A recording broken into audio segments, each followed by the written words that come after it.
Graças a Deus. Eu cumprimento os irmãos com a paz do Senhor. Cumprimento os irmãos com a paz do Senhor. Quem está feliz com Jesus hoje? Então encontre uma pessoa bonita do seu lado e dê um sorriso para ela.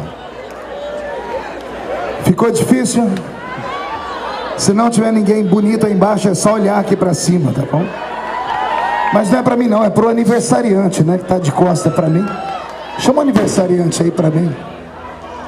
Eu pedi para olhar para uma pessoa bonita e disse que o senhor é a pessoa mais bonita aqui hoje. Pastor Marcos, que Deus abençoe, que Deus lhe conceda mais uns 100 anos de vida, ou até o arrebatamento da igreja. Eu encontrei no senhor um amigo, um pai, um confidente, um sobrevivente, um herói, e eu tenho orgulho de ter nascido na sua geração e poder ver que Deus ainda usa homens de maneira extraordinária. O que seria o Brasil sem o ministério que Deus te deu? O Rio de Janeiro está de parabéns por tê-lo como profeta desta geração. A igreja diz amém por essa palavra? Então dê uma salva de palmas pela vida do nosso pastor, por favor. Muito obrigado, pastor. Eu prometo que não vou demorar. Alguém trouxe Bíblia aí debaixo de chuva? Então abra sua Bíblia comigo no livro do profeta Isaías.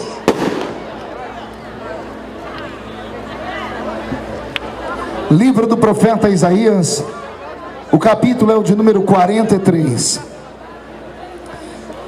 Veio algum pentecostal para essa reunião ou não? Isaías capítulo de número 43 está escrito assim: mas agora assim diz o Senhor que te criou, ó Jacó, e que te formou, ó Israel, não temas, porque eu te remi, chamei-te pelo teu nome e tu és meu. Quando passares pelas águas, eu estarei contigo. Quando passares pelos rios, eles não te submergirão. Quando passares pelo fogo, ele não te queimará, nem a chama arderá em ti, porque eu sou o Senhor teu Deus, o Santo de Israel, o teu Salvador. E só quem recebe esta palavra dê um grito de glória a Deus, por favor. Os que estão assentados, fiquem de pé por um minutinho, por gentileza. E quem está de pé, pegue na mão da pessoa que está do seu lado, com carinho e respeito, e aperte a mão dele ou dela até eles falarem aleluia. Pentecostal que não faz barulho está com defeito de fabricação, hein? Isso, vamos orar? Se o sonoplasta puder me ajudar no som aqui, me dar um pouquinho mais de som e aumentar o som do teclado também, eu vou agradecer muito, tá bom, querido? Feche seus olhos. Senhor, nós te exaltamos, nós te glorificamos, e nós entendemos que dentro de alguns minutos este ambiente ficará pequeno para o tamanho da glória que o Senhor vai mandar do alto dos céus. Os que vieram tristes começarão a saltar de alegria. Os que vieram se arrastando não voltam se arrastando para casa. Hoje voltarão voando nas asas de um novo tempo. E antes que eu comece a ministrar a sua palavra, Senhor, cerque este lugar com a sua glória. E num raio de 5 quilômetros onde houver um demônio alojado, eu dou a esses demônios segundos para sumirem daqui, porque se não sumirem, serão queimados pelo poder da sua glória que aqui será derramada. Rasgue os céus sobre este lugar desta noite. Manda anjos de fogo descerem aqui. Que estes anjos desçam trazendo brasas de fogo nas mãos. Comecem a esparramar estas brasas entre nós. E onde houver um crente cheio do Espírito Santo, pega ele nesta noite, Jesus, e mostra o caminho da verdadeira e poderosa adoração. Fala conosco, fica conosco, é o que eu te peço agora e sempre. Toda a igreja diz: os que podem tomem o seu assento, os que não podem fiquem de pé, mas todos damos a Jesus uma linda salva de palmas, por gentileza.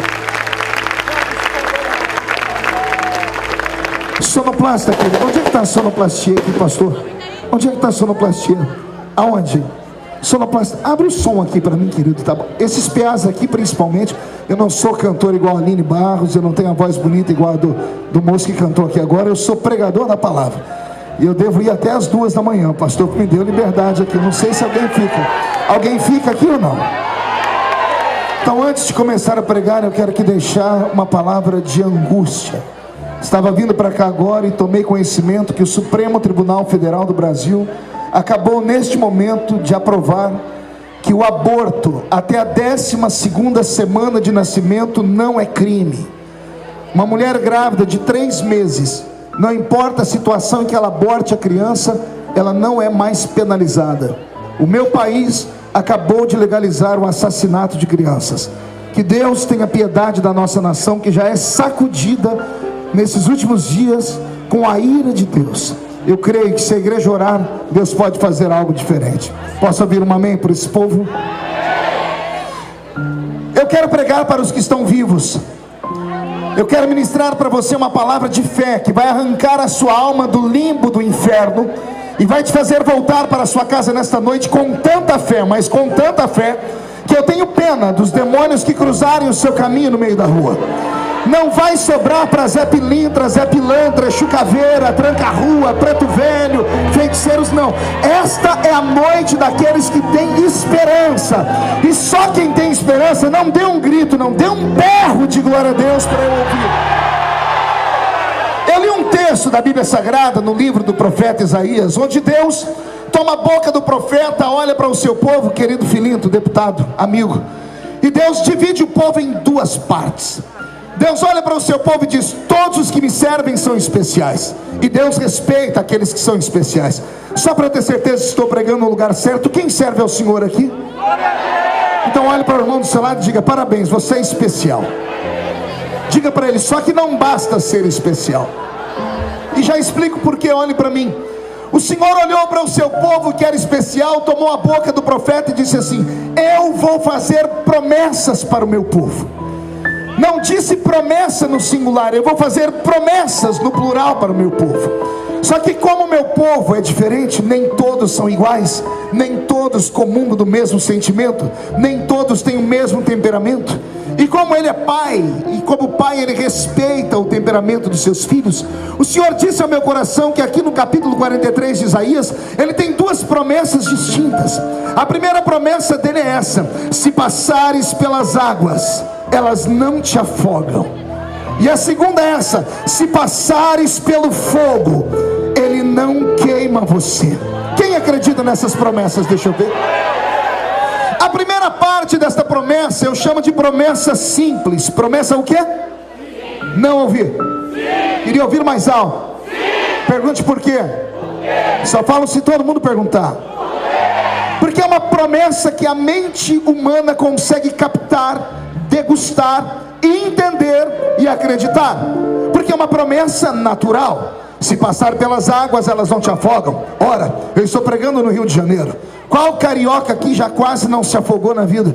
Quer seja no mar, na piscina, no córrego, numa lagoa, no rio, ou até mesmo bebendo um copo de água e a água entrou pelas vias que não eram naturais, e se você não tem o nariz, você tinha se afogado.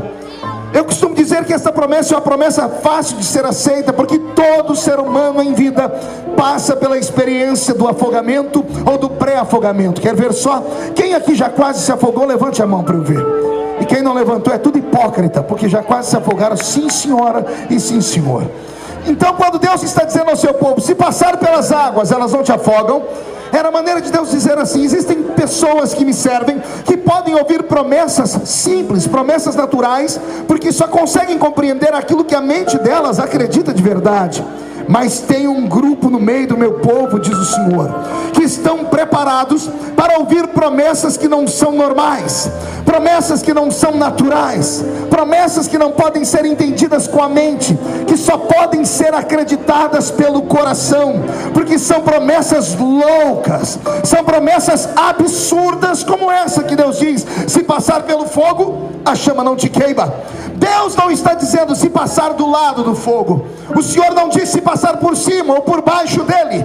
O Senhor não disse se passares ao lado. Não, o Senhor está dizendo: se passar pelo fogo, a chama não te queima. Deus não está dizendo se passar pelo fogo você vai sobreviver com uma queimadura de 1º grau, 2º ou 3º grau. Não é isto, Dr. Paulo Souto. O que Deus está dizendo aqui é assim: se passares pelo fogo, a chama não pode tocar em você, porque a minha mão te protege. Alguém acredita nesse tipo de promessa? Vou tentar te dar um pouquinho mais de vontade de dar glórias a Deus. Quando Deus diz: se passares pelo fogo, o Senhor está falando sobre o maior poder que existe no universo. Depois do poder de Deus, não há um poder maior do que o poder do fogo. O fogo evapora a água, derrete o ferro, queima a madeira. O fogo será o elemento usado por Deus no juízo final. O fogo será o elemento usado por Deus para destruir o próprio inferno. Quem já leu as encíclicas de São Pedro, ouviu Pedro dizer assim: a terra e os elementos que agora nela existem não mais existirão, porque serão queimados pelo fogo. Aí vem Deus, o Criador dos céus e da terra, olha no meio da sua multidão e diz assim: tem alguns aqui que, se levantar contra ele, a maior força do universo, que é o fogo, vai se levantar para cair, porque não pode tocar naqueles a quem eu tenho uma chamada e uma promessa. Quando Deus diz essas coisas e eu assimilei essas duas palavras na minha mente, eu me tremi por inteiro. Eu descobri que Deus não fala a mesma palavra com todos, porque nem todos estão preparados para ouvir. Eu explico. Imagine você que está num culto e Deus toma o seu pastor, e o seu pastor faz a seguinte pregação: crê no Senhor Jesus, será salvo tu e a tua casa. Quem acredita nessa pregação? Por que você acredita? Porque é algo que você já viu acontecer na sua própria vida, ou na vida de algum parente, ou na vida de algum amigo. Você viu Jesus salvar o pai, a mãe, o irmão, o tio ou o primo daquela outra pessoa, e por isso você creu. É assim que funciona. Por isso é uma promessa que qualquer um pode aceitar. Imagine você está no culto, o pastor está pregando e ele diz: assim diz o Senhor, eis que o anjo do Senhor acampa ao redor daquele que o teme e o livra do mal. Quem crê que o anjo do Senhor está acampando ao seu redor aqui? Agora me responda, por que é que você crê nisso? Você crê porque você já teve uma experiência de livramento, ou já ouviu um testemunho de livramento, e todas as vezes que os seus olhos veem, os seus ouvidos ouvem algo que já aconteceu, é natural você acreditar e aceitar e guardar no coração. Mas quando eu falo de promessas loucas, de promessas absurdas, é algo mais ou menos assim: eu estou aqui pregando e Deus me toma agora em profecia e olha para essa multidão e diz assim: tem um carioca aqui hoje que dentro de 3 meses receberá uma indenização tão grande, junto com essa indenização receberá uma herança tão grande, que o dinheiro que vai receber vai dar condições de ele pagar a dívida externa do Brasil e de todos os países da América. Ninguém grita, é natural. Nem para falar assim, quem sabe sou eu. Por que ninguém recebe esse tipo de promessa? Porque ela não faz sentido. Imagine você estar aqui no culto, Deus toma minha boca e diz assim: tem um homem aqui que dentro de 2 meses vai aprender a falar inglês fluente, atravessará o Brasil e chegará na América do Norte, estará de frente com Barack Obama e vai profetizar em inglês para ele dizendo: deixe a América me adorar. Ninguém pega a profecia. É natural, eu já esperava isso. Por que ninguém recebe? Ao contrário, as pessoas têm crise de gargalhadas, porque é algo que não faz sentido aqui. É uma promessa mirabolante, é uma promessa maluca, é uma promessa que homens naturais não compreendem. Aliás, eu acho que os homens naturais nem vieram para essa festa, ficaram em casa. Só veio para esta festa sabendo que poderia cair o maior toró d'água homens e mulheres que acreditam no sobrenatural, que acreditam em coisas fantásticas e coisas poderosas. Pois bem, eu saí de Brasília, tomei um avião agora há pouco e vim para cá só para te dizer uma palavra: aquele que tem uma promessa violenta, aquele que tem uma promessa gigante, aquele que tem uma promessa maluca, aquele que tem uma promessa absurda, diz o Senhor: conte os dias. Não, você não entendeu, vou repetir: conte os dias, porque vai acontecer um reboliço nessa terra, e o que está longe vai se aproximar. Só quem crê, diga: eu creio. Não acreditei? Então levante a mão por gentileza bem alto. Agarre o ombro de quem está do seu lado com carinho e respeito. Tem gente que nem para me obedecer presta, ou raça ruim. Agarre o ombro da pessoa que está do seu lado, chacoalhe ele, chacoalhe ela até eles ficarem irritados. Irrita, tira do lugar, diga: Deus te trouxe aqui para isso. Sacode a pessoa com mais força, diga: Deus te trouxe aqui para sacudir as suas promessas, para sacudir a sua vida, o seu casamento, o seu ministério, a sua família, para sacudir a sua existência nesta terra.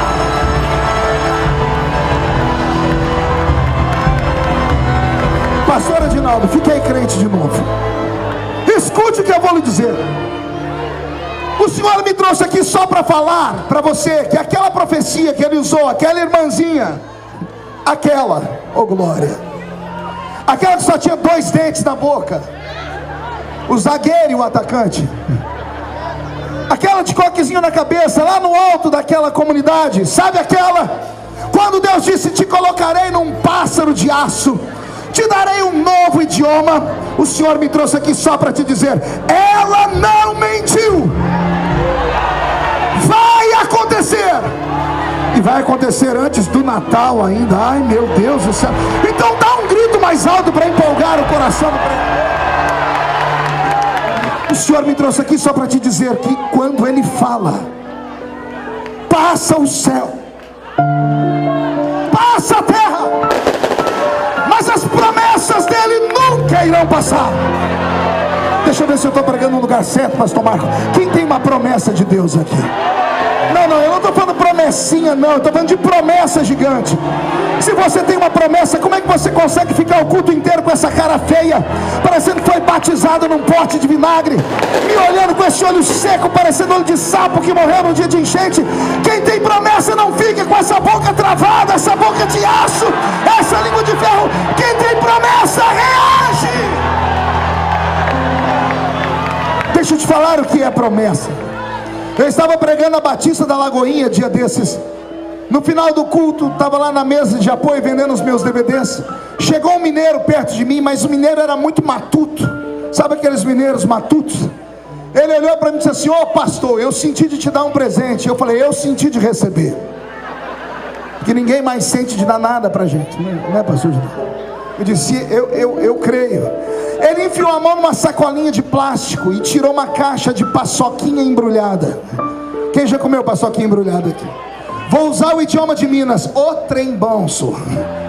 Eu já catei uma paçoquinha, desembrulhei, Daniel. Quando eu comecei a comer a paçoquinha, o mineiro soltou a pérola. Ele disse: ô pastor, o senhor pode orar por mim? Eu falei: depois da paçoquinha eu faço qualquer coisa por você. Ele falou: então eu queria que o senhor orasse por mim, porque ontem à noite eu fui numa vigília. Eu me segurei para não rir, mas eu não sou gente. Eu falei: desculpa, você foi aonde? Eu fui numa vigília. Aí eu enfiei a paçoca na boca, porque eu ia ter uma crise. Eu disse: mas e aí? Falei: pastor, mas não era vigília de crente normal não, era vigília de crente doido. Eu conheço vigília de crente doido. Quem conhece aqui? Mas eu queria ouvir da boca dele. Eu disse: o que é uma vigília de crente doido, meu filho? Ih, pastor, é aquela vigília que quando o Espírito Santo desce, tem uns crentes que parece que recebem o espírito do Bruce Lee. Ô glória, tem algum desses aí ou não? Você está muito quietinho. Por que você está tão quietinho nesse lugar assim? É porque tinha um show aqui, as pessoas importantes estavam cantando. Agora chegou a ralé, agora somos nós. Penteca de Jesus não tem vergonha de adorar, de pular, de falar em línguas estranhas, de profetizar. Ai meu Deus. Pois bem, aí eu falei para ele: e daí? Foi daí, pastor, que lá pelas tantas levantou um profeta doido. Eu conheço profeta doido, ainda mais de vigília de crente doido. Mas eu queria ouvir da boca dele. Eu disse: o que é um profeta doido, meu filho? Aí Bia, ele falou assim para mim: pastor, profeta doido de vigília de crente doido é aqueles profetas que quando vem profetizar para a gente, quase mata a gente do coração. Uai. Eu falei: mas me explica, como é que é isso? Uai, pastor, eu estava encostado lá na parede, era umas 3 da manhã, o profeta veio, mas não veio de frente não, ele veio de costa, e ele veio na ponta do pé. E o profeta, pastor, colocou a mão no meu ombro. Eu falei: e aí que eu quase tive um desarranjo. Pô, mas porque ele botou a mão no seu ombro? Não, pastor, que ele botou a mão no meu ombro e fez assim: homem! Ai, ai, ai! Eu falei: e aí, meu filho? Ai, pastor, quando eu voltei em mim, as pernas me começaram a me obedecer. O profeta olhou para mim e disse: homem, entra tu comigo nessa carruagem de fogo agora.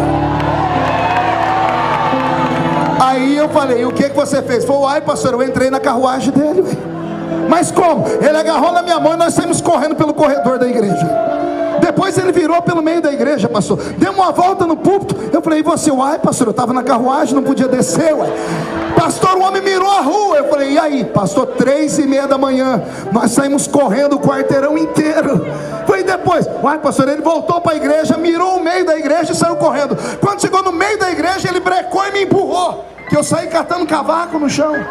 E o que você fez? Olha, pastor, quando eu brequei, eu virei para ver o que deu no profeta. O profeta estava com a mão na cintura assim, e o outro dedo assim, e ele fazia assim, ó. E ele disse assim: homem, olha o que eu faço. Eu tomo você pela mão direita, eu te levo para lá, para cá, para lá, para cá, eu te levo aos confins da terra. E aí eu volto e te coloco aqui. Homem, contempla a sua frente, porque aí tu sobe sozinho. Contempla a rampa do palácio do Planalto, porque eu te farei caminhar entre os príncipes e reis da terra. Quando ele me disse isso, eu também dei glória a Deus igual vocês deram. Mas ele acabou de contar o testemunho dele. Ele teve uma crise de riso, que a barriga dele balançava. Eu não entendi porque que ele estava rindo. Deixei ele rindo, enfiei a mão no meu paletó e peguei um cartão de visita e anotei o número do meu celular. Quando eu estiquei a mão para ele, ele parou de rir, pegou o cartão e disse: pastor, o que é isso? Eu disse: é o número do meu celular particular. E ele: nossa, eu vou ter seu número. Eu disse: vai. E ele falou: para quê, pastor? E eu falei: para quando você subir a rampa do palácio, lembra de mim quando entrar no seu reino. Quero ter um amigo importante igual você, porque se Deus falou, vai acontecer. Eu esperava essa reação dele, mas ele não deu glória a Deus. Ele não disse aleluia. Ele abaixou a cabeça. Quando ele levantou, os olhos dele estavam lacrimejando. E ele disse assim para mim: pastor, o senhor acredita mesmo nisso? Ele abriu uma sacolinha que estava na mão dele, me mostrou muitos doces. Ele disse: pastor, eu vendo doce nas esquinas de Belo Horizonte para poder levar comida para minha casa. Eu não sei ler, não sei escrever. A porta da frente da minha casa é escorada com uma cadeira de fórmica, porque não tem fechadura. Eu sou um homem extremamente pobre e miserável. O senhor acredita que um dia eu vou subir a rampa do Palácio do Planalto? Quando ele disse isso, olhe para mim. O que eu falo agora é só para quem é espiritual. Carnais não entendem. Eu estava olhando para ele e ele sumiu da minha frente. Instantaneamente apareceu um prédio gigantesco. Foi uma visão. Eu fui olhando o prédio que não parava de crescer, até que lá no alto dele estava escrito assim: Hilton Hotel. Eu vi um homem no que devia ser o 8º ou 9º andar, de terno, gravata, olhando para fora. E na visão eu fui por trás do homem e vi o que ele via: a linda cidade de Londres. Eu olhei à direita do hotel e lá estava o estádio de Wembley. E uma voz falou comigo: lembra disso, filho? E eu: não. A imagem se desconstruiu instantaneamente. Aquele homem adulto se tornou um adolescente. Só que agora ele, como adolescente, carregava nas costas uma mochila com um facão de cortar cana, porque ele era agricultor, cortava cana para levar comida para a família. Ele entrava em cima de um caminhão de pau de arara, coisa que não sei se tem no Rio de Janeiro, tinha muito no interior de São Paulo. Eu olhei a visão e o senhor disse para mim: lembra disso, filho? Eu disse: não. A visão se desconstruiu inteira, e agora não era mais um adolescente, era uma criança com uma caixa de engraxar sapato nas costas. Nas 3 vezes eu não vi o rosto, mas quando essa criança virou, eu enxerguei o rosto e comecei a chorar. O senhor disse: é você, Marco. O senhor fez me lembrar da minha vida. Eu tenho a minha caixa de engraxar sapato até hoje. Eu trabalhei na roça, apanhei laranja, algodão, café e trabalhei no corte de cana. E já viajei para quase 80 países do mundo. Inglaterra é um cômodo, extensão da minha casa, de tantas vezes que fui lá. Mas eu não me lembrava de nada daquilo. O Senhor Deus me fez lembrar e disse para aquele moço: se eu fiz na tua vida, filho, posso fazer na vida dele também. Eu voltei em mim, pastor. Eu agarrei aquele moço porque ele estava chorando. Eu sacudi ele, levantei o queixo dele e disse: pare de chorar.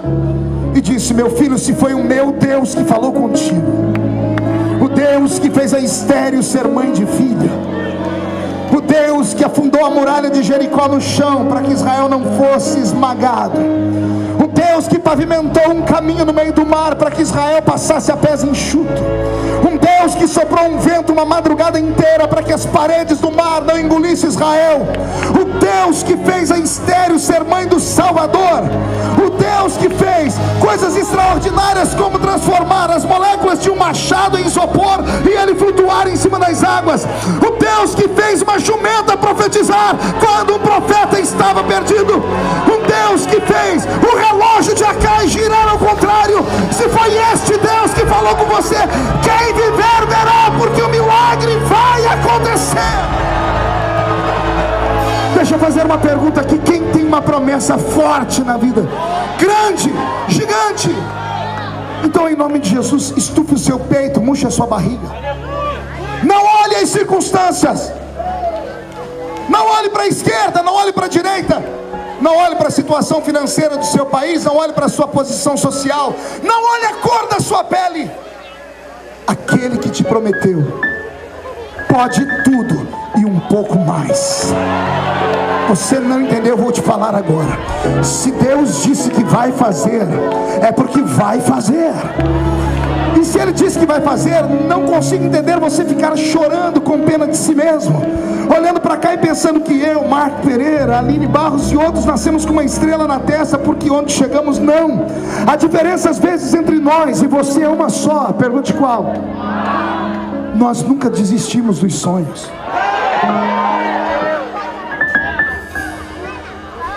Homens e mulheres que têm sonhos, filhinho, carregam cicatrizes nas costas. As cicatrizes são troféus. Todas as vezes que você sonhar em chegar no topo de uma montanha, olhe para mim. Todas as vezes que você sonhar em chegar no topo de uma montanha, o meu Deus vai pegar esta montanha e vai puxar o bico dela para fora e vai transformar em um funil. Por quê, pastor? Para chegar no governo, José, no trono, tem que ir parar dentro da cisterna. O problema é que todas as vezes que Deus faz uma promessa, a gente espera que ela vá se cumprir amanhã ou depois de amanhã.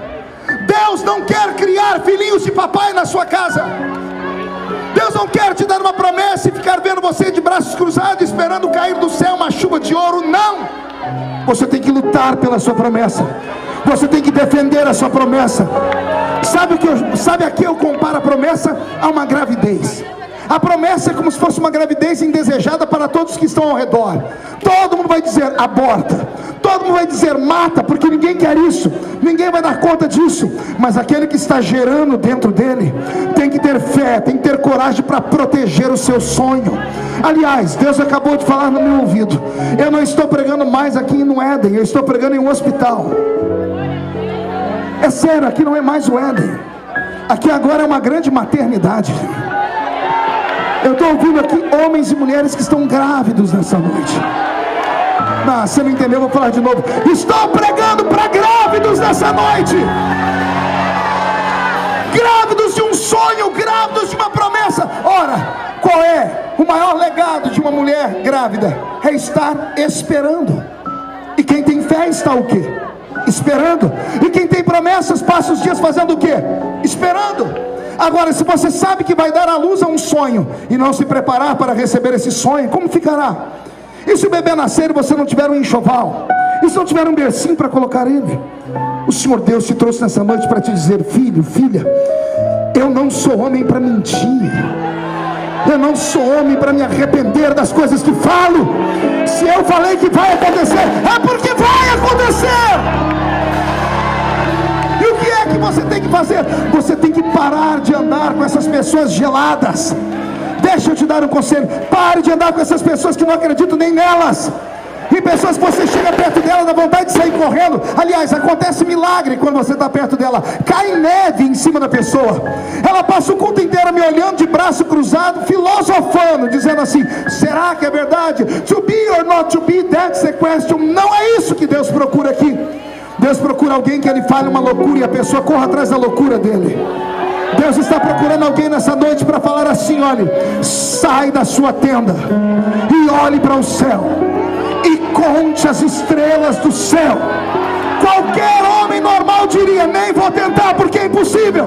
Mas Abraão foi lá, Abraão olhou, começou 1, 2, 10 mil, até que ele disse: não consigo contar mais. Aí Deus disse: assim será o número das suas promessas. Aí Deus disse para ele: então conta a areia da praia. Deus está procurando homens e mulheres que acreditem no invisível. Deus está procurando homens e mulheres que acreditem naquilo que é incrível. Tem muito tempo que eu cansei de pregar para zumbis. Muda a música para mim, o Robson. Eu cansei de pregar para crentes mortos, que ficam dentro dessas igrejas que são uma bênção. Igrejas que passam o culto todo falando de autoajuda, com mensagenzinhas mornas, fazendo as pessoas derramarem suas lagriminhas de crocodilo. Ah, pastor, mas não é para isso que eu vou na igreja, para ter o meu ego massageado. Se você quer ter o seu ego massageado, não vem à igreja. Vai numa banca de revista, compra um livro do Dr. Lair Ribeiro, 67 razões porque mesmo vez que eu me pareço Brad Pitt. Livros de autoajuda. Compra um livro da Kéfera, garota. Aí você vai aprender a ter um namoradozinho bocó. Quando você vem para dentro de um culto como esse, guarda os teus pés, porque aqui é um quartel-general. Eu não vim aqui para extravasar a minha alma dando pulinhos e aplausozinhos que não vão me levar a lugar nenhum. Eu vim aqui falar para você que há uma promessa como uma bomba atômica na sua alma, que vai explodir a qualquer hora. E você tem que estar preparado para essa promessa se cumprir. Alguém acredita que a sua história vai mudar? Ah, se você soubesse quem está perto de você agora. Não entendeu? Eu explico. Esse ser humano que está dentro do seu lado agora, que você não deu nada por ele, que você só conhece ele pelo apelido, é o Zé, né? A Mariazinha. Ah, se você soubesse onde Deus vai colocar ele daqui uns dias. Se eu fosse você, eu pegava o número do WhatsApp dele agora, pegava a conta do Facebook agora, porque amanhã você vai falar para todo mundo: olha, é meu amigo, e ninguém vai acreditar. Para falar com ele vai ter que passar por 1, 2, 3 secretárias, vai ter que comprar um livro, vai ter que comprar um CD, ouvir no rádio, assistir um programa de televisão, porque eu estou pregando para uma geração profética que tem sonhos, uma geração que tem promessas. Sua promessa é grande? Então levante a mão direita, faz um carinho nas costas do seu irmão e diga: se é grande, prepare para apanhar. Você vai sofrer igual sovaco de aleijado. Vão acabar com o seu nome. O seu nome vai virar osso para caminhar na boca de cachorros.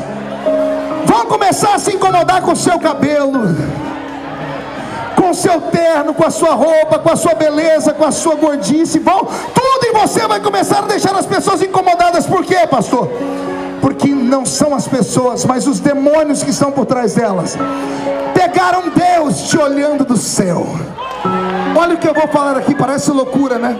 Deus tem 7 bilhões de seres humanos no mundo para cuidar, mas de vez em quando Ele abre a janela do céu para olhar só para um.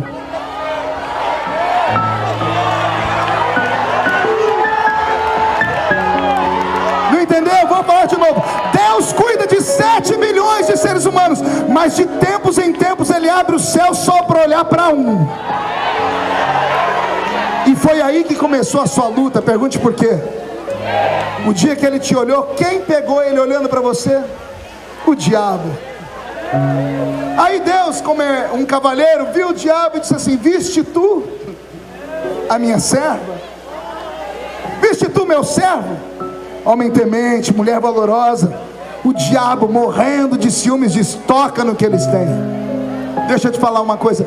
Toda pessoa que tem uma chamada grande na vida, toda pessoa que tem uma história a ser escrita pelas próprias mãos de Deus, toda pessoa que ainda vai dar o que falar, quando Deus chama ela, a primeira coisa que Deus faz na vida dela é complicar a vida dela inteira. Não entendeu? Vou falar de novo. Todo crente que tem vocação, tem chamada, a vida dele é complicada. Deus complica a vida da pessoa inteira, até a pessoa falar assim: não tem mais o que fazer. Aí quando chega no limite, Deus vem e descomplica. Aí quando Ele descomplica, aí Ele explica porque Ele complicou. Pegou aí? Não, vou falar. Primeiro Deus complica, depois Ele descomplica, aí Ele explica porque Ele complicou. Tem alguém com a vida complicada aqui?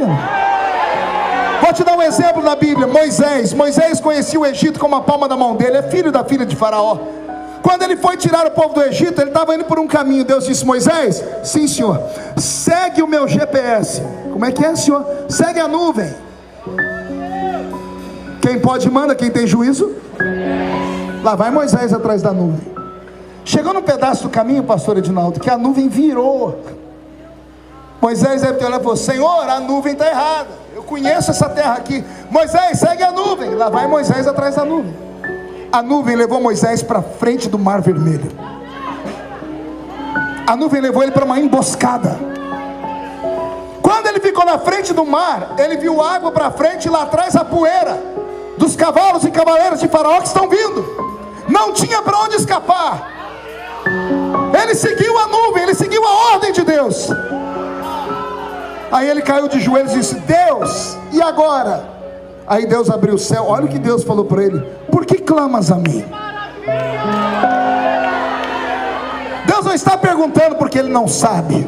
Deus está dizendo a ele assim: por que você clama a mim se eu já te dei a autoridade? O que você tem na mão? Eu tenho um pedaço de madeira. Aí Deus disse para ele: é um pedaço de madeira na mão de uma pessoa normal, na sua não. Qualquer coisa vira arma na sua mão. Fere as águas. Quando ele feriu as águas, o que aconteceu com o mar? Primeiro Deus complica, leva para a emboscada. Aí Deus descomplica. Abriu o mar, estava fácil, a chave estava na mão dele, ele não sabia. Agora que passou todo mundo a madrugada inteira andando no meio do mar, a Bíblia diz que quando o último homem chegou do lado de lá, Deus gritou com Moisés: pare o povo, Moisés. Parou todo mundo. Por que, Senhor? Faz todo mundo olhar para trás. Para que, Senhor? Vou explicar porque eu compliquei. Contempla os seus inimigos pela última vez. Contemple os seus inimigos pela última vez. Aí Deus explica: se você tivesse ido por qualquer caminho, eu não teria como destruir o exército de uma vez. Eu complico, descomplico e explico porque compliquei. Sua vida está complicada? Deixa eu te dar uma palavra de profeta. Se fosse há 20 anos atrás, eu te visse com essa cara triste, ah meu Deus, eu ia te dar um abraço. Eu ia falar para você: me dá seu nome, eu vou interceder. A intercessão é triste, porque você se coloca no lugar da pessoa, a gente sofre junto. Eu ia passar a noite inteira chorando por você. Eu agora não faço mais isso. Quando eu vejo uma pessoa triste, sofrendo, e ela vem falar comigo, eu ouço aquela história triste, eu pego na mão da pessoa e digo assim: meus parabéns. O senhor é sádico? Não, eu só sei onde vai dar essa história. Eu já passei por esse caminho. Ei, quer chegar onde eu cheguei? Passe por onde eu passei. Quer chegar onde ele chegou? Passe por onde ele passou. Você está sofrendo? É por causa da sua história, o seu sonho, foi você que pediu. Não quer problema, quer ser um crente domingueiro? Para de sonhar. Vai para a sua igreja, senta lá atrás um banco e vai falando para todo mundo na cidade: eu só sou membro de banco. O que você faz na igreja? Nada. Eu sou membro de banco. Membro de banco é verniz, prego, tinta, madeira e plástico. Não presta para nada. Você não vai ofender o diabo também não vai te ofender. Só que também não tem vida. Você está na igreja há 500 anos. Está na igreja desde o tempo de Noé. Não, de repente você não está há tanto tempo, mas viu o barro que sobrou na terra. E não tem mais nada. Passa o culto inteiro desse jeito, tentando contabilizar as palavras. Entra culto e sai culto, você está do mesmo jeito. Por quê? Porque você deixou os seus sonhos morrerem em algum lugar do caminho. Eu estou pregando para quem ainda sonha. Eu estou pregando para homens e mulheres que não pararam no primeiro tombo, que acordaram hoje de manhã, não tinham nem disposição para ir para o trabalho, mas têm fé que as coisas vão melhorar. Eu estou pregando para brasileiros, e brasileiros não desistem nunca. Deus vai te levantar, porque tem uma promessa gigante na sua vida. Só quem crê nisso diga: eu creio que tem uma promessa. Fique de pé, por gentileza. Pegue na mão de quem está do seu lado. Ei, Marabassurecana. Ei, Camantorobandarabacharamacara. Cadê aqueles pentecostais que sonham? É um momento especial nessa festa. É um momento de você esquecer de onde veio. É momento de você começar a pensar naquilo que Ele te prometeu. Você vai chegar lá. Eu ainda vou estar sentado em alguns púlpitos te ouvindo pregar e cantar. O Senhor Deus vai te levantar. Eu estava aqui agora no púlpito, e o tecladista da Aline Barros, eu não sei se está aí, se já foi embora. Está aí? Foi embora? Ele me chamou aqui no canto: posso tirar uma foto com o senhor? Eu falei: pode. Quem é você? Eu falei: pastor, eu estava lá no Maranhão. Você sabe onde é o Maranhão? É longe. É lá onde ele é pastor. Num culto, e esse menino estava lá, era um menino que ninguém dava nada por ele. Ele estava lá com um tecladinho tocando, fazendo um fundo musical, e ele disse que Deus tomou a minha boca e fez uma promessa para ele. E foi que terminou o culto, todo mundo riu dele, porque sabia onde ele morava, sabia o que ele fazia da vida, e disseram: esse moço nunca vai ser nada. E olha onde ele estava tocando hoje, com uma das maiores levitas do Brasil. Ele veio falar assim para mim: pastor, Deus cumpre promessas. Bia, eu sei que você tem uma música para essa hora, deixa preparada para mim. O Senhor te trouxe hoje aqui, no aniversário dele, para te dar um presente. Não pare de sonhar. Não desista da sua história. Não dê ousadia ao diabo para ele tocar no seu nome, tocar na sua família. Nada de se matar, nada de se vingar, nada de correr, nada de mudar. Deus vai te honrar lá onde você está. Eu encerro contando a seguinte palavra, para que a Bia cante para nós. Eu moro na mesma cidade que eu nasci, e tem uma casa na minha cidade que ela é muito bonita. Quando garoto eu ia nessa casa engraxar sapatos. Era um empresário que tinha 14 pares de sapato. Todo sábado, bondosamente, ele me deixava entrar na casa dele para engraxar os sapatos.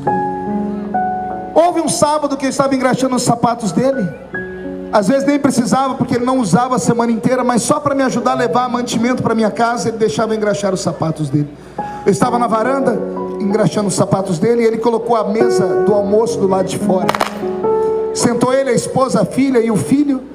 E quando a empregada colocou a comida, o menino começou a dizer: eu não como isso, eu não como isso, não como isso. Menino mimado. O pai ficou com tanta raiva que deu um puxão de orelha nele e disse assim: você tem que ser agradecido, rapaz. Você está vendo aquele menino sentado ali naquela caixinha de engraxar sapato? Que era eu. O futuro dele é ser um trombadinho, porque não tem pai. Mora numa casa de 2 cômodos, com 12 pessoas, e todo mundo trabalha na roça, com exceção da mãe dele, que é lavadeira. Ele está aqui engraxando sapato para levar comida para casa. Você está desprezando a comida que tem. Eu sei que ele não falou por mal, ele não falou por mal, mas aquilo entrou aqui, filhinho, eu chorei. Eu terminei de engraxar os sapatos, fui para minha casa. Eu entrei lá dentro dos 2 cômodos e chorei a tarde inteira. Quando a minha mãe chegou do trabalho, eu me atraquei na velha Lúcia. Dona Lúcia falou: o que foi? Você apanhou? Você brigou? Eu falei: não, mãe. E eu contei a história para ela. Eu falei: mãe, eu vou ser trombadinha quando crescer. Ela olhou para mim e disse assim: que história é essa? A minha mãe não sabe ler nem escrever até hoje. Ela apontou o dedo para mim e não era crente, mas palavra de mãe é profecia. Ela disse assim para mim: ser pobre não é defeito, ser vagabundo é. Se você lutar e estudar, você vai ser o que você quiser ser na vida. E aquilo entrou dentro do meu coração. Aí eu encontrei Jesus. Jesus mudou a minha história. Um belo dia, estou no aeroporto de Ribeirão Preto, de terno, gravata. Um senhor de cabelos grisalhos olhou para mim e disse: eu te conheço de algum lugar. Eu olhei para ele e disse: eu também conheço o senhor. O senhor é lá de Orlândia, não é? Ele disse: sou sim. Eu também sou. Mas quem é você? Quem é seu pai? Seu pai é qual doutor? Eu disse: meu pai não é doutor, não. Eu não tenho pai. Ué, e você é filho de quem? Eu falei: eu sou filho da Dona Lúcia. Dona Lúcia? Eu não conheço. Eu falei: o senhor está vindo de onde? Ele perguntou para mim. Eu disse: eu estou vindo das viagens pelo mundo. Eu acho que eu estava vindo de Portugal. Ele olhou para mim e disse assim: nossa, e como é que você venceu na vida assim? Eu disse: graças ao Senhor. Ele olhou e falou: mas eu nunca te dei bolsa de estudo. Eu disse: não precisou, o senhor me deu uma única palavra. O senhor disse que eu seria um trombadinha. Ele engasgou, que ele mudou de cor. Ele quase passou mal. Eu disse: não, eu não estou lhe acusando não. Eu peguei nas mãos dele e disse: eu quero lhe agradecer, porque foi graças à sua palavra que eu ouvi da boca de alguém que conhecia a vida, que eu poderia ser o que eu quisesse ser.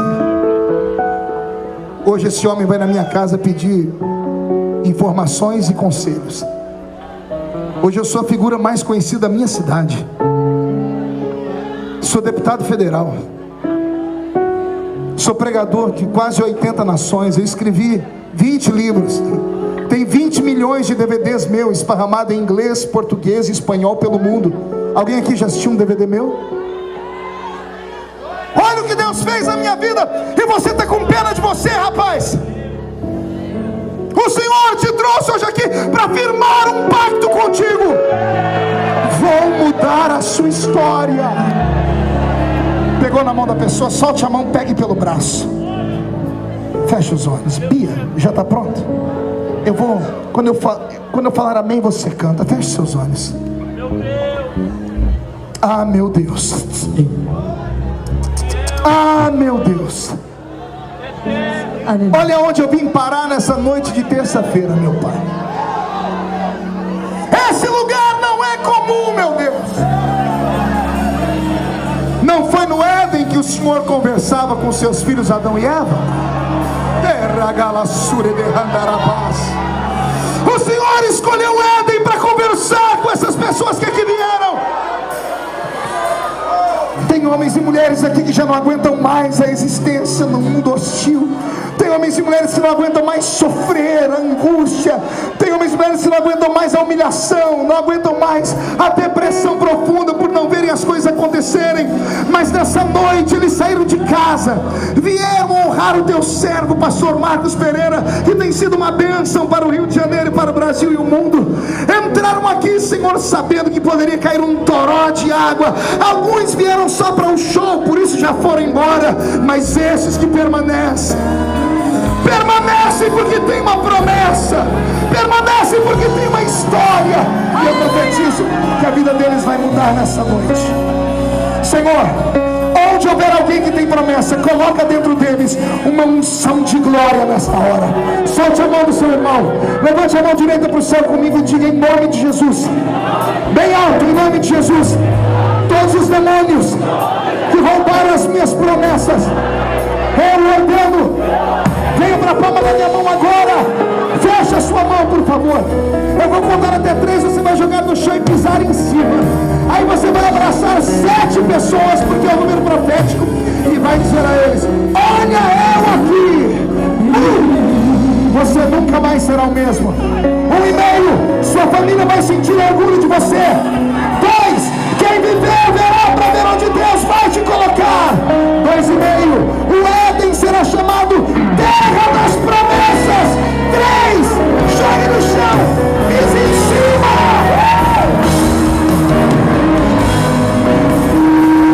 Abrace 7 pessoas.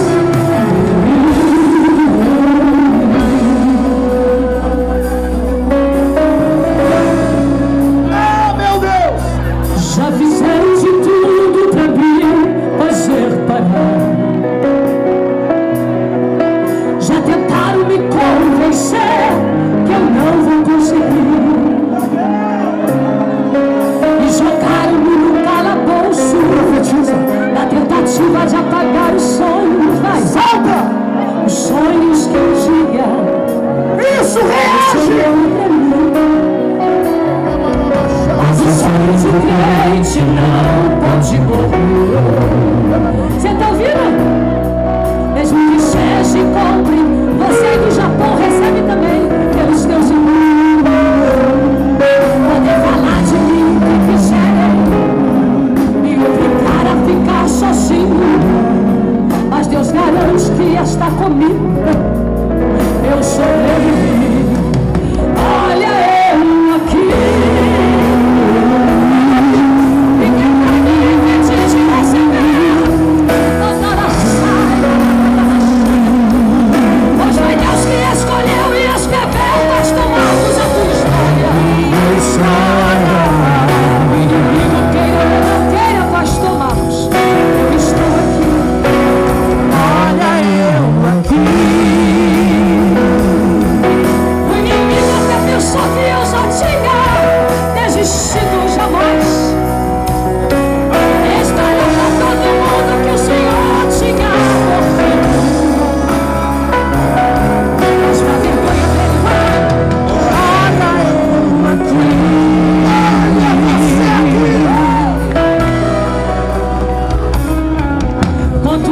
vejo o tempo passar para mim. Ah, meu Deus, não compreendo muita coisa que me aconteceu, mas eu confio no Deus que me ama, que me escolheu e me tirou da lama. E não é qualquer tempestade, tá ligado? Que vai nos destruir. Mesmo que eu seja esquecido pelos meus irmãos, só que um caminho Deus preparou pra mim, pra você, pra nós. E quem quiser acredite, espere. E quem está vivo acredite e veja. É Jeová que por mim peleja. Eu sobrevivi. Quero ver.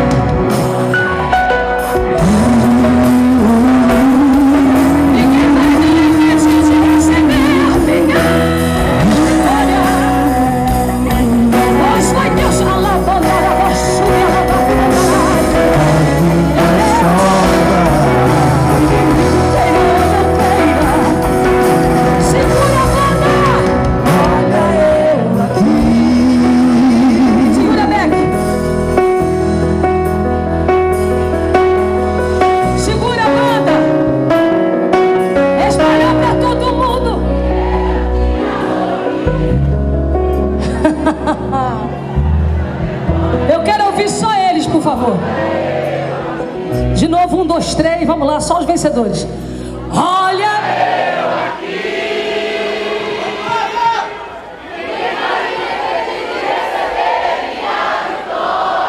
Tá ouvindo, nojento? Você perdeu, diabo, em nome de Jesus, sempre.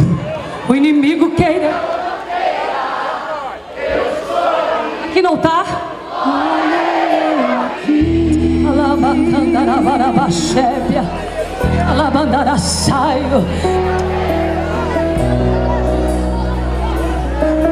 Eu tive 4 overdoses de cocaína. Cantei nas maiores boates de churrascarias da noite do Rio de Janeiro. Hoje eu canto. Olha eu aqui.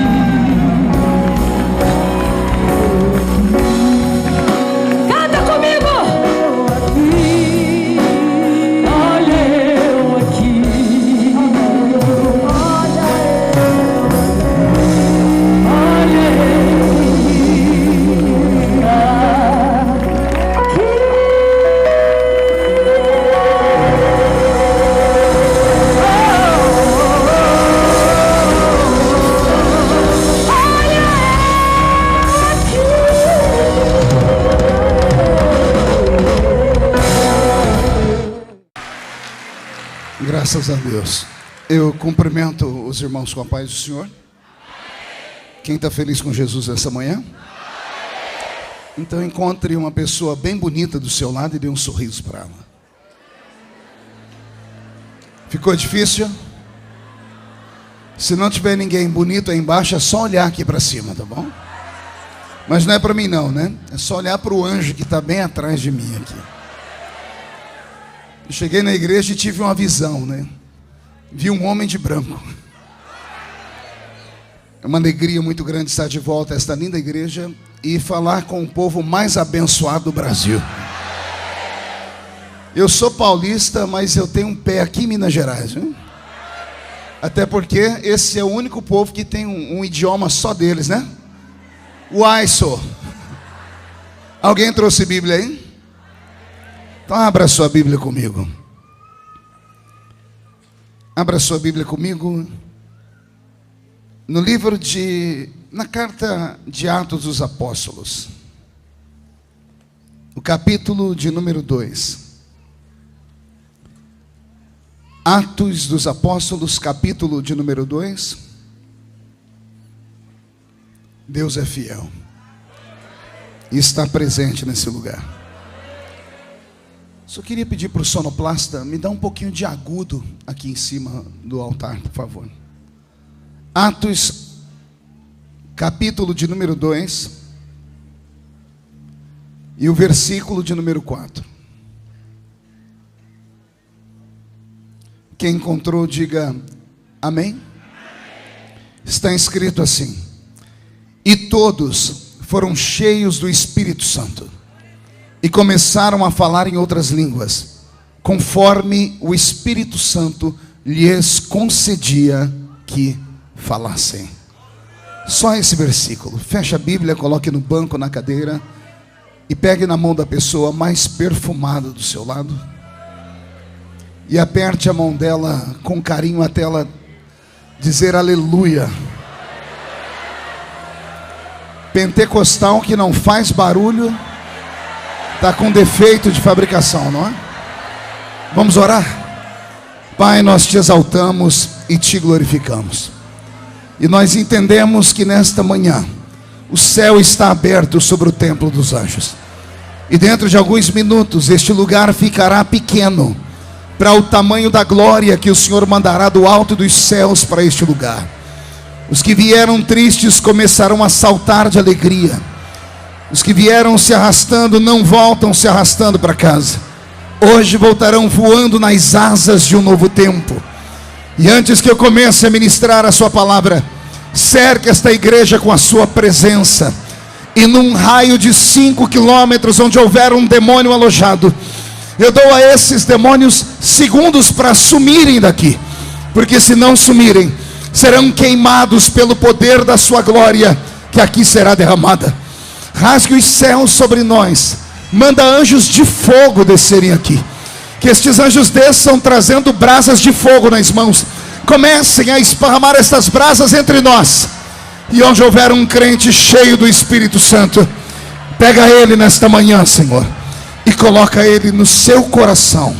Fala conosco, fica conosco, é o que eu te peço agora e sempre. E toda a igreja diz: os que podem, tomem o seu assento aplaudindo a Jesus, porque Ele é bom, porque Ele é maravilhoso. Querida igreja noiva do Cordeiro, simpatizantes da nossa fé, amigos que vieram de perto, que vieram de longe para esta linda Santa Ceia. O culto de Santa Ceia é um culto de vitória. Todos os cultos são cultos lindos, mas o culto de Santa Ceia tem um ar de vitória. Foram 30 dias em que o inimigo da sua alma armou ciladas, usou pessoas, usou situações, usou até familiares para tentar roubar a sua fé, roubar a sua paz. Você entrou num campo de batalha, foi ferido, alvejado. Alguns chegaram aqui se arrastando, mas chegaram. E quando você participou do corpo e do sangue de Cristo, você mandou um recado para Satanás. Você disse assim para ele: me aguenta mais 30 dias, porque o meu destino é o céu. Só quem vai morar no céu dê um grito de glória a Deus. Eu fui muito tocado nesse culto desta manhã, desde o princípio, nos louvores, na ministração do nosso pastor, nos milagres que nós vimos, no andamento do culto, na forma como os crentes adoraram. E enquanto eu assistia o mover de Deus, o Senhor falava comigo: tudo isso é porque o Espírito Santo está convosco. Não é a voz do pregador, não é a performance de quem canta, não é o timbre da voz daquele que está louvando, não é a forma que dançamos, não são palavras emotivas, não são jargões evangélicos que mexem com o nosso coração. O que mexe com o coração do homem é uma presença invisível daquele que fez os céus e a terra e que habita entre nós e está conosco nesta manhã. Esta vontade de chorar, este corpo tremendo, o coração sacudindo no peito, a voz embargada, o corpo arrepiado, não é por causa do ar condicionado, nem tampouco porque você está do lado de alguém que você ama. Não, é a presença dele. Ele está aqui. Ele não é uma coisa, ele não é um vento, ele não é um fogo, ele não é uma água. Embora o vento, o fogo e a água sejam símbolos da presença dele, ele é muito mais do que isso. Ele não é uma força, como dizem por aí. Ele não é uma entidade, como dizem por aí, não. Ele é uma pessoa, e ele está entre nós, e merece ser honrado nesta manhã. Eu quero dizer ao Espírito Santo que este lugar é dele, esse povo é dele. Estamos aqui para adorar o nome de Jesus através de você, Santo Espírito. Por isso, fala conosco em nome de Jesus. O texto que eu li foi apenas um aporte para a sua memória, para lembrar que há 2000 anos atrás, no dia da inauguração efusiva da igreja da qual você faz parte, lá estava ele, o Espírito Santo. Lá estava ele vindo do céu, porque a Bíblia diz que foi do céu que ele veio. Ele veio e encheu a casa onde estavam assentados todo o corpo de Cristo. Naquele tempo, quase 120 pessoas. Apesar de Jesus ter aparecido para cerca de 500 pessoas, e para essas 500 pessoas ele deixou um recado, deixou o horário e o endereço onde ele estaria se reunindo com eles. Dessas 500 pessoas que viram o Mestre ressurreto, somente quase 120 acreditaram. Deixaram seus afazeres, deixaram as suas famílias e foram para o pé daquela montanha e encontraram com um Cristo ressurreto. Eu queria ter estado naquela manhã e acredito que eu ficaria estupefato como eles ficaram. Aliás, eu acredito que eu ficaria muito mais anestesiado do que eles ficaram. Pastor, como o senhor sabe que eles ficaram anestesiados? É só ler Atos capítulo 1. Você vai ver que depois que eles viram ele ressuscitado, ele abriu uma oportunidade de diálogo. E ele disse a eles: perguntem o que vocês quiserem. E olha o que eles perguntaram para eles: Senhor, é neste tempo que tu restaurarás o reino a Israel? Jesus olha para eles e diz assim: essas coisas competem só ao meu Pai. E já que não tem diálogo, é melhor vocês irem para Jerusalém, esperem lá, até que do alto sejam revestidos do poder de Deus. Os discípulos estavam tão atemorizados, estavam tão emocionados, que quando viram ele, perderam o senso. Poderiam ter perguntado para ele do céu, poderiam ter perguntado para ele do seio de Abraão, afinal ele tinha morrido, tinha ficado 3 dias no seio da terra. Poderiam ter feito perguntas extraordinárias, mas eles se perderam. Por quê, pastor? Porque eles estavam diante de um mistério, estavam diante de um milagre. Imagine vocês que 43 dias antes desse episódio, eles encontraram ele pendurado no alto de uma cruz. Ele estava com o corpo desfigurado. Ele tinha mais de 400 cortes no seu corpo. Eles ouviram ele gemer. Eles ouviram gritos de dores do alto da cruz. Eles ouviram ele olhar para o céu e perguntar: Pai, onde tu estás? Eles ouviram aquela oração que não conseguiram compreender, porque Jesus fez em um idioma extinto, em aramaico, quando ele olha para o céu e diz: Eloi, Eloi, lama sabachthani. 43 dias antes eles viram ele ser destruído, moído. 43 dias depois está ele de pé diante deles, ressurreto, poderoso. Eu acredito que na medida que Jesus ia falando, ele ia levantando os braços, e as pessoas iam olhando para a cicatriz na mão dele, iam dizendo: é ele. Não parece aquele da cruz, mas é ele, porque a carne foi restaurada e ele está aqui. Nesse dia Jesus disse a eles: ficai em Jerusalém até que do alto sejais revestidos de poder. O Espírito Santo não é um poder apenas, ele não é energia. Eu repito o que disse agora há pouco, ele é uma pessoa. E cada crente que está aqui neste culto, nesta manhã, precisa manter uma comunhão com ele. E eu queria perguntar a você: como está a sua vida com ele? Quantas vezes por dia você se lembra que ele existe? Ou será que você faz parte de um grupo de pessoas que só se lembra do Espírito Santo quando alguém canta um louvor e fala do nome dele? Ou será que você faz parte de um grupo de pessoas que pensa que o Espírito Santo é só um sentimento, é uma emoção barata que nós temos durante o culto? Não, ele é um amigo pessoal. E como amigo, como pessoa, ele tem sentimentos. E ele falava comigo nesta manhã que com alguns daqueles que aqui estão, ele tem um sentimento de tristeza, porque levou quase 30 dias para ele te enxergar. Foram quase 30 dias de abandono do templo, quase 30 dias sem pisar na casa do Senhor. E você veio arrastado pela propaganda da ceia, pela propaganda do pregador. Veio nem sabe por quê, atraído pelo convite da mãe, do pai, da família, quando na verdade não foi nada disso. Na verdade foi o próprio Espírito Santo que colocou um anzol no seu queixo e fisgou você, porque ele não abre mão de você para nada e para ninguém. Eu não sei se você veio para cá sozinho, mas você não vai embora sozinho.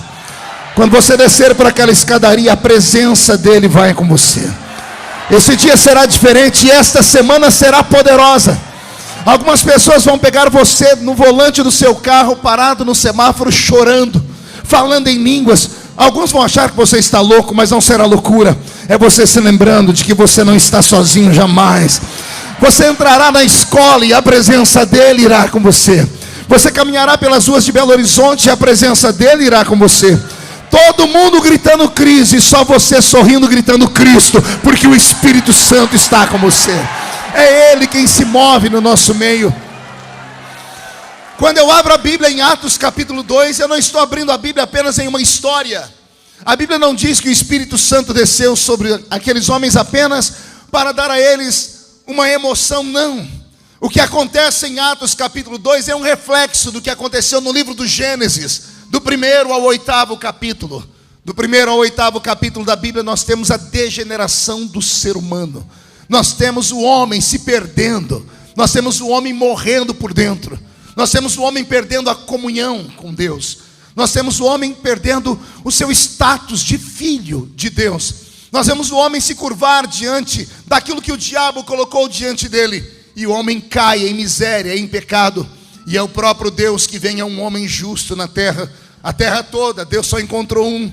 E a esse justo Deus disse a ele: o meu espírito não ficará para sempre com o homem. O meu espírito não contenderá mais, não lutará mais com o homem para trazê-lo à minha presença.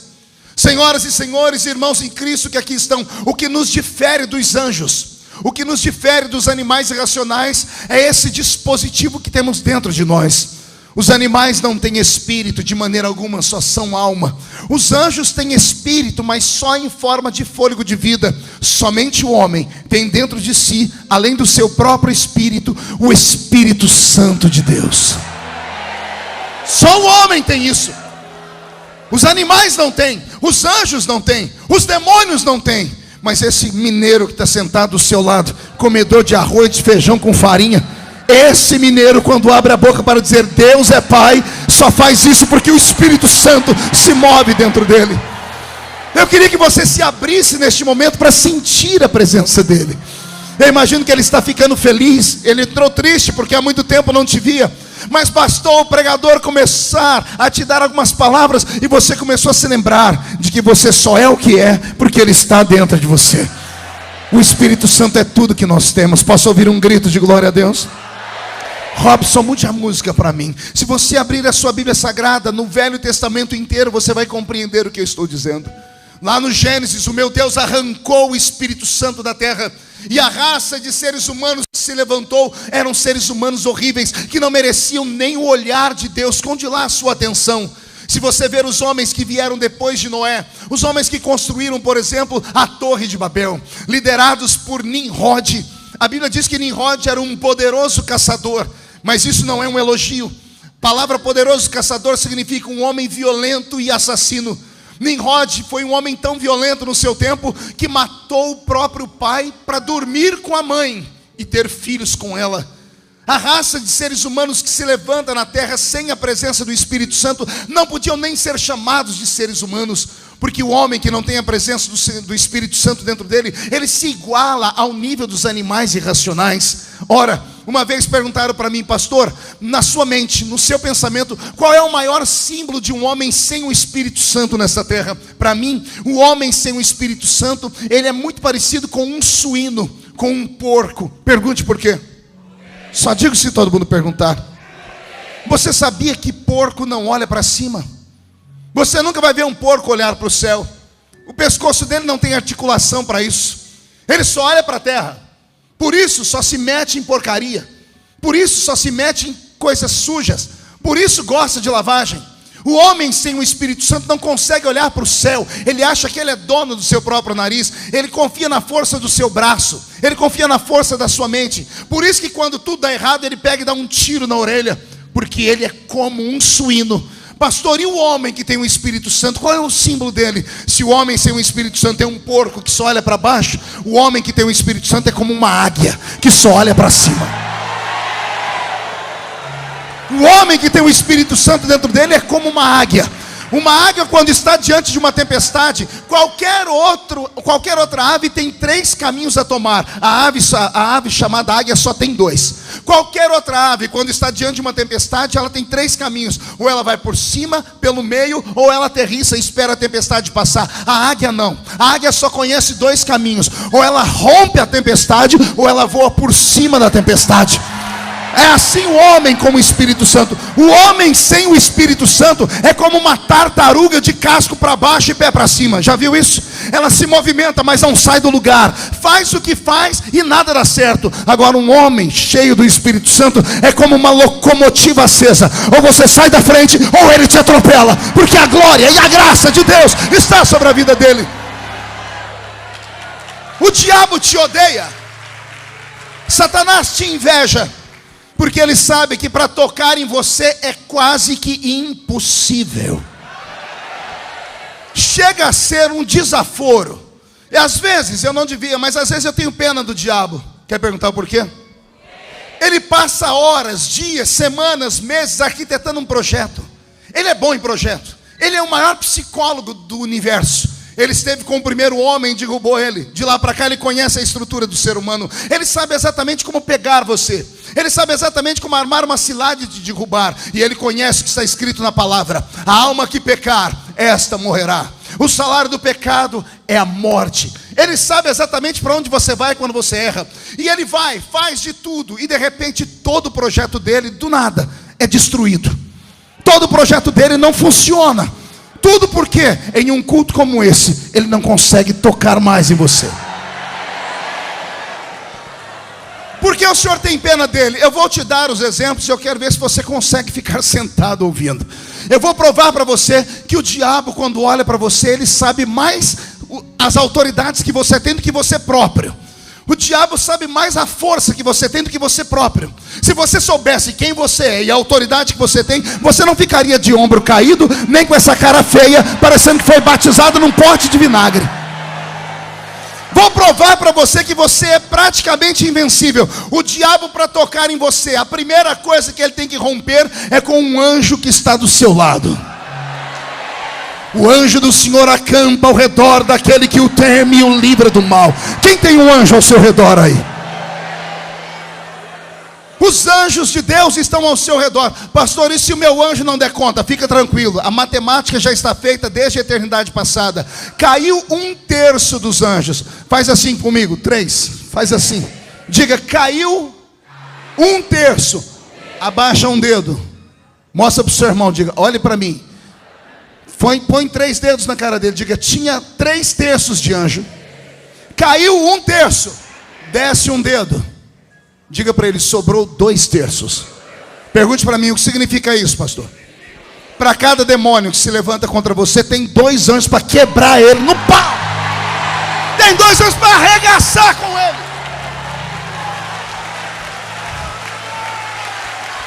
Segura aí.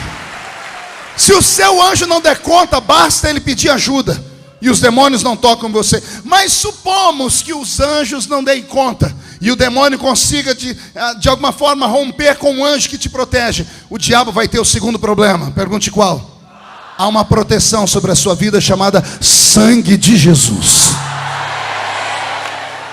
Quem está debaixo do sangue de Jesus, o anjo da morte passa perto, passa do lado, mas não pode tocar, porque os umbrais do seu coração estão tangidos com o sangue do Cordeiro. Olhe que coisa linda. Eu disse que você é invulnerável. Você é invencível.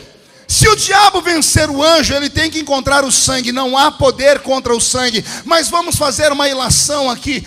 Caso ele consiga vencer o sangue, que é impossível, caso aconteça isso, o diabo tem que encontrar e vencer o terceiro inimigo que ele tem. Pergunte qual? Aquilo que está dentro de você. Você é templo do Espírito Santo. Você entendeu o que eu disse? Demônios, para romperem com a sua vida, tem que vencer os anjos que te cercam, tem que vencer o sangue que te protege, e tem que vencer o próprio Deus que mora dentro de você.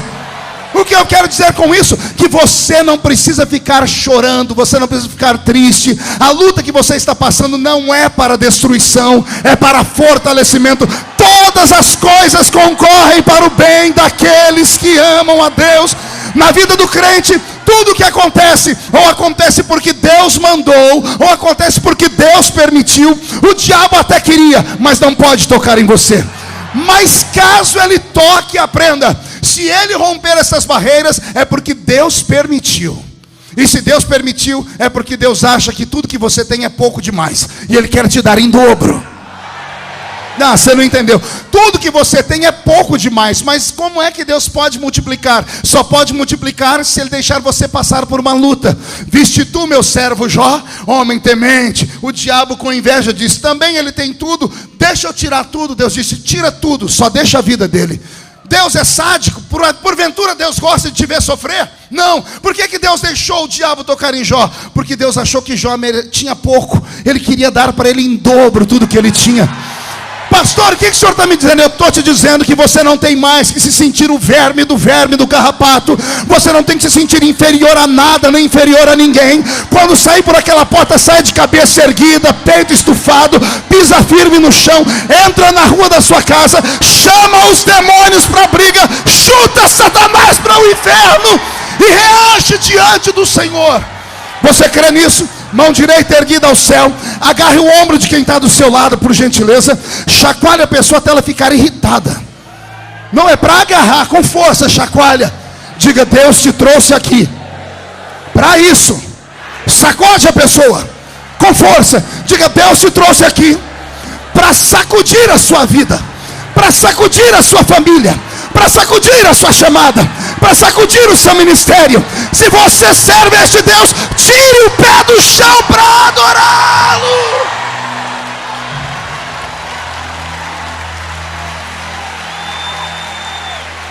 Ah, meu Deus. Sente aí. O homem perdeu o Espírito Santo no início da Bíblia. O meu espírito não estará mais com o homem. Deus, ao retirar o Espírito Santo do homem, tirou do homem o elo de ligação com o céu. O homem teve uma vida triste, vazia. O homem se tornou uma besta fera. A violência passou a fazer parte do seu cotidiano. O homem não olhava mais para o céu. E desde a eternidade passada, alguém lá no céu percebeu que o homem não podia ficar sem o Espírito Santo. Como assim, pastor? A Bíblia diz que Jesus Cristo intercede por nós desde a eternidade passada. O Cordeiro foi morto antes da fundação do mundo. Olha o que a Bíblia diz. Jesus, sentado à direita do Pai, olhava para a terra e via o ser humano perdido. Via os homens se matando.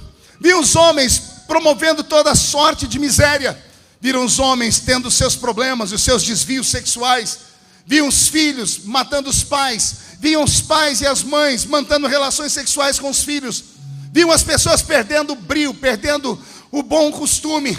O homem virou uma besta fera. E então lá do céu, Jesus começa a interceder dizendo: papai, o homem não pode ficar sem o Espírito Santo. Nós temos que devolver. Mas Deus Pai, sempre metódico, olhando para o Filho, deve ter dito: o homem não merece o Espírito Santo.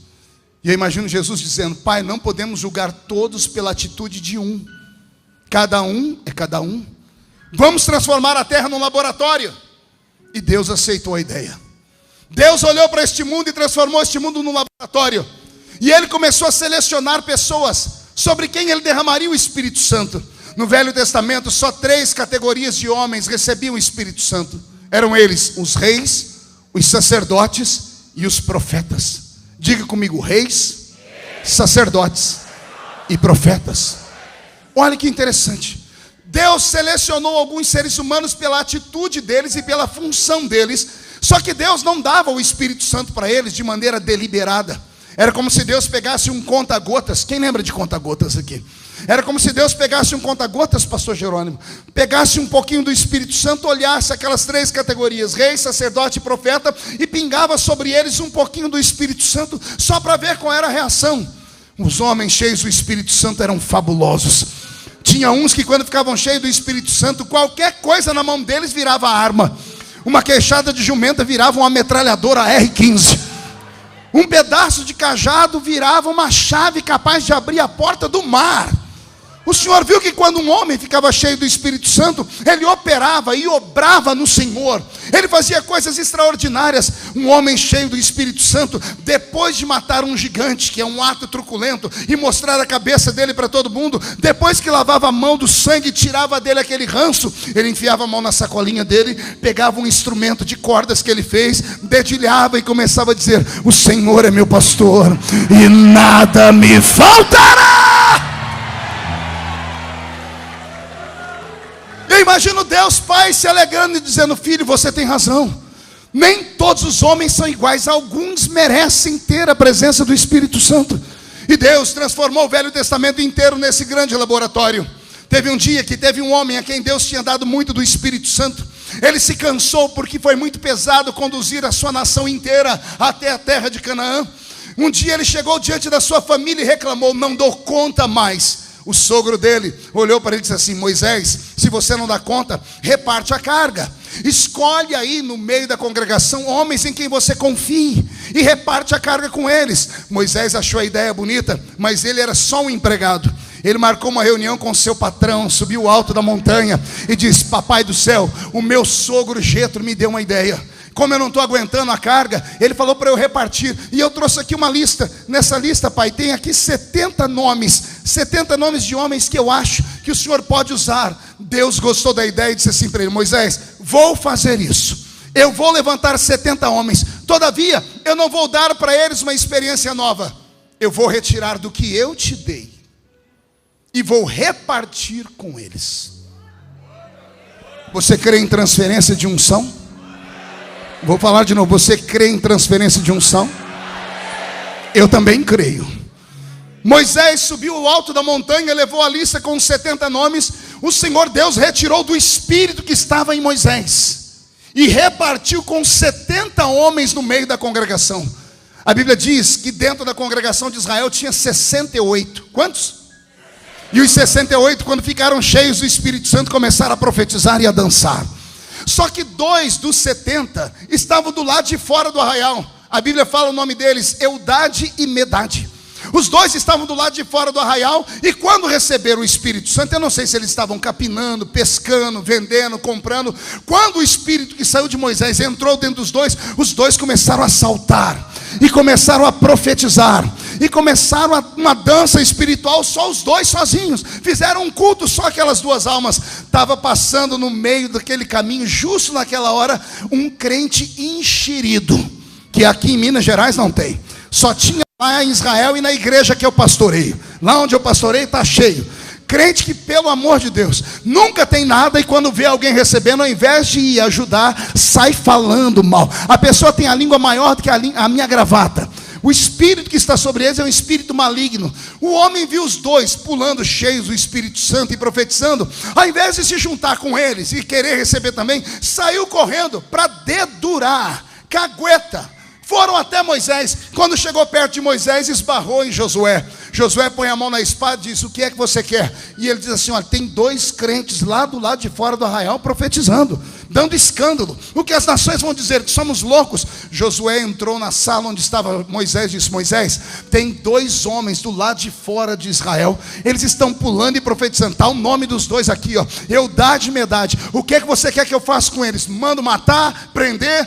Josué olhou para Moisés e viu o velho Moisés ficar de pé, abrir um sorriso e falar assim: ah, Josué, quem dera não só os 2, quem dera não só os 68, quem dera todo Israel fosse cheio do Espírito Santo.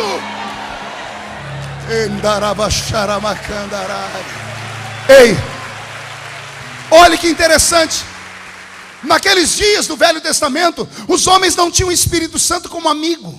O Espírito Santo visitava e saía. O Espírito Santo não habitava, ele visitava. Diga comigo, ele não habitava, ele visitava. A Bíblia diz que um dia os profetas queriam profetizar. Profeta Eliseu queria profetizar. Sabe aquele dia que você acorda com vontade de cantar, de adorar a Deus? Que lá debaixo do chuveiro você encarna uma Cassiane e começa a gritar: Deus não rejeita a oração. Oração é alimento. Sabe aquele dia que você está desse jeito? Não é que o Eliseu resolveu ficar cheio do Espírito Santo, mas não podia. Ele queria profetizar e a boca dele travou. Então ele foi lá no arraial, chamou um tecladista, chamou um tangedor, chamou alguém que tocava um instrumento, disse para ele: toque um instrumento, toque. Eliseu ficou atrás dele. Vai, toca. Quando ele começou a tocar, o céu foi se rasgando. Quando o céu abriu, Eliseu viu, Eliseu fez assim, ó: Deus, eu quero profetizar. Você não entendeu? Vou falar de novo. Eliseu queria profetizar, mas não tinha inspiração. Então, sábio, ele fez alguém tocar uma música para Deus. Toca. O louvor abre o céu. Quando o louvor abriu o céu, Eliseu pulou na frente: ei, Deus, eu quero profetizar. A Bíblia diz que o profeta Ezequiel passou 2 horas. Quantas horas? Na beira do rio Quebar, desse jeito, ó. De onde você acha que o salmista tirou a expressão: abre a tua boca porque eu a encherei? O profeta ficou com a boca aberta. Pergunte para quê? Queria profetizar, mas não podia, porque o homem não tinha o Espírito Santo.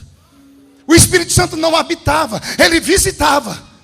Ele vinha, tocava. Quando o homem achava que estava cheio, ele saía.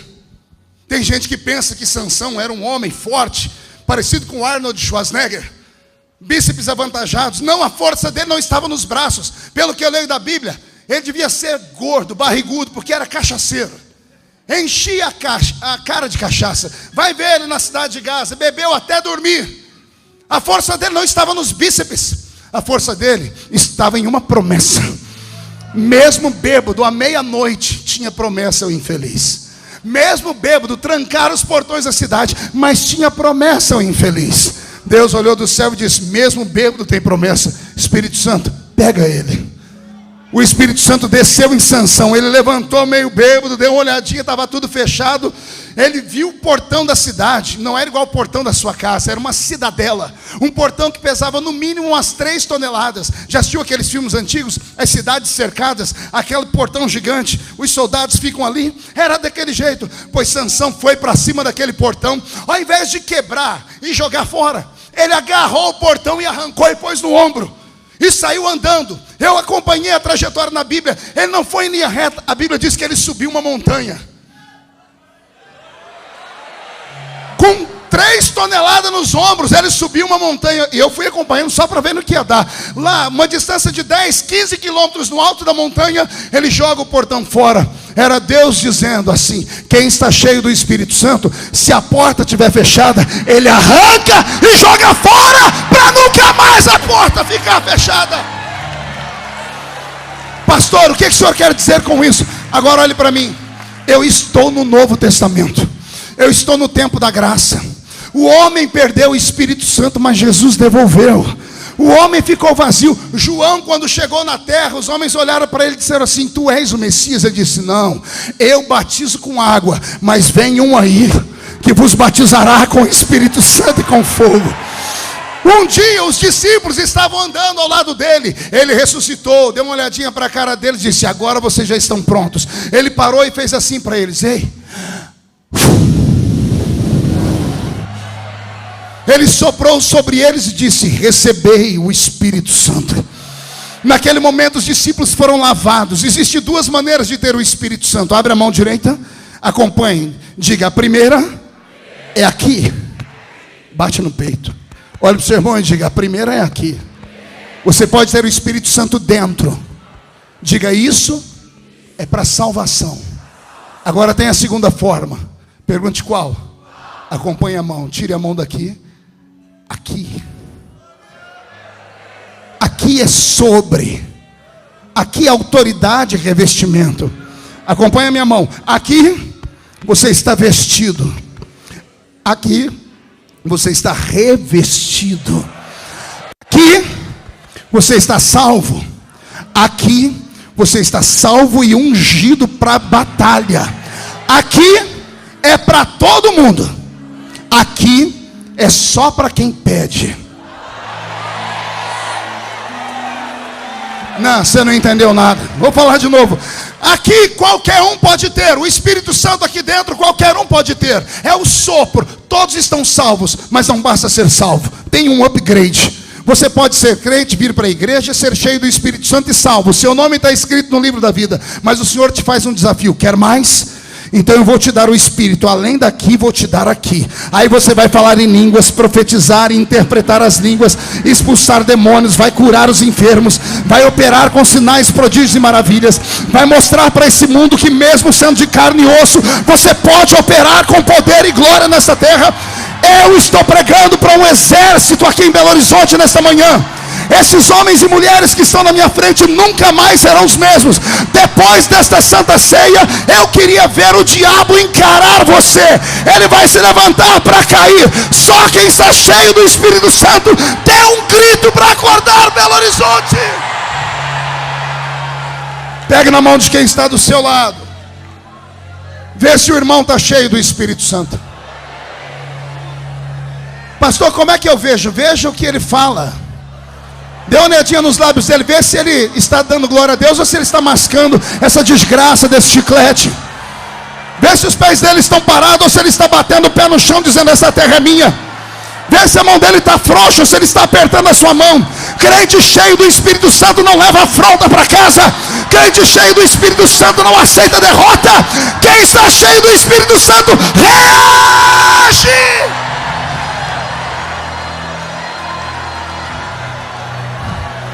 Você crê em milagres? Segure a mão do seu irmão, vou terminar aqui. Você crê em milagres? Eu profetizo que quando você for para casa hoje, adorando a Deus e conversando com o Espírito Santo, você vai se lembrar que você não tem sobre si um conta-gotas. Ele veio morar dentro de você e te deu uma fonte de água viva. Não é mais gotas, agora a água viva jorra de dentro de você. Por onde você passar, a sua sombra curará os enfermos. Por onde você passar, o seu olhar vai transformar vidas.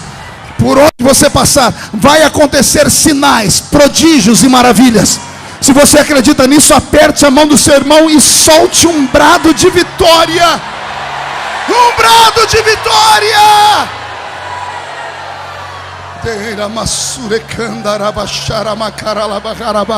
Senhor, se tem alguém aqui batizado com o Espírito Santo, renova ele, renova ela. Se tem alguém que fala na língua do céu, Pai, deixe eles orarem em outras línguas agora. Se houver alguém que não fala, mas que quer, batiza com o Espírito Santo agora, nos 4 cantos do templo dos anjos. Agora!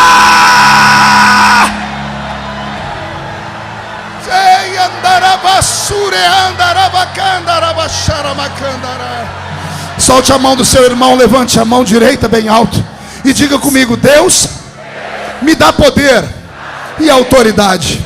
Diga em nome de Jesus: todos os demônios que me esvaziaram, que me venceram, machucaram, roubaram a minha família, roubaram os meus projetos, eu ordeno, venha para a palma da minha mão agora. Fecha a sua mão com autoridade. Eu vou contar até 3, você vai jogar no chão e vai pisar em cima. Quando você pisar em cima, você vai começar a orar em línguas. Você vai abraçar pelo menos 2 pessoas e vai dizer a elas: você está cheio do Espírito Santo. 1, você nunca mais será o mesmo. 1,5, sua família vai sentir orgulho de você. 2, quem viver verá, para ver os sinais que vão te seguir depois desta manhã. 2,5, Belo Horizonte é a capital do avivamento desse meu país. 3, jogue no chão, pise em cima e ore em línguas e abraça. Quem já pisou o Santo dos Santos em outro lugar, abraça do seu lado, não sabe viver. Você está cheio do Espírito e onde Santo. estiver, clamar pela glória, a glória de Deus.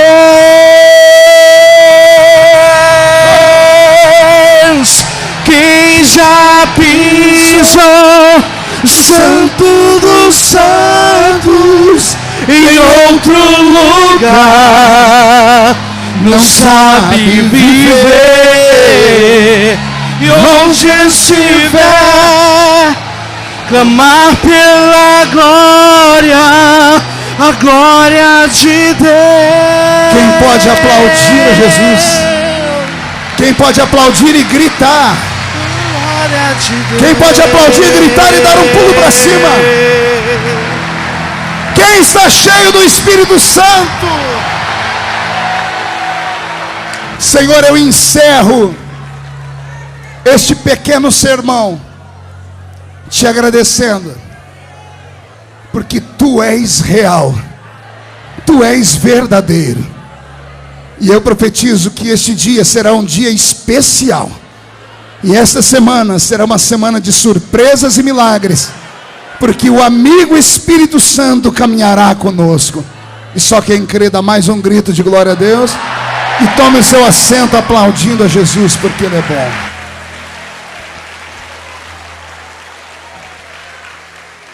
Amém? Alguém está sentindo Ele aqui ainda? Pastor, tem algum segredo para eu receber o Espírito Santo? Tem. O Espírito Santo é como um beija-flor. Beija-flor só vai em flor aberta. Beija-flor só vai em flor aberta e que tenha mel dentro dela. Cheguei esses dias na casa da minha mãe, estava na varanda e ela pendurou um monte de esses negocinhos de água. Daqui a pouco, deu uma certa hora do dia, encheu de beija-flor. Eu falei, mãe, o que eles vêm fazer aqui? É só por causa da água? Ela disse, não, tem um segredo. E eu falei, qual é? Ela falou, coloque o dedo na água e põe na boca. Estava docinho. Ela falou assim, eu coloco açúcar. O Espírito Santo é como um beija-flor. Ele vem num culto como esse e procura flores abertas. Ficar com essa cara feia, fechada, com essa boca travada, essa boca de aço, essa língua de ferro, esse queixo de concreto, esse olho seco, parecendo olho de sapo que morreu no dia de enchente, ele não vai sobre você. Até eu tenho medo de você. Mas se você começar a sorrir, se você começar a glorificar, se você começar a dizer assim, vai tudo bem na minha vida, vai tudo bem. Se você começar a dizer, eu não tenho tudo que eu quero, mas tenho tudo que eu preciso, o Espírito Santo virá sobre a sua vida e vai pousar sobre você. Amém? Eu quero encerrar dando um testemunho aqui, pastor Jerônimo. Dessa semana, eu recebi uma mensagem de uma pessoa que vem ao Templo dos Anjos. Essa pessoa me deixou emocionado. Ela disse que a última vez que eu estive aqui, acho que foi o ano passado, uma irmã dela veio ao culto e ela precisava pedir perdão para mim. Pedir perdão do quê? São vocês? Filha do Senhor? Ela falou que queria pedir perdão para mim. Possivelmente por causa daquelas coisas que aconteceram em 2013, que falaram de mim, que eu era homofóbico, tantas coisas mais. E eu estava ali embaixo assinando os livros. E ela conseguiu chegar perto de mim, me abraçou. Ela veio no meu ouvido, pediu perdão.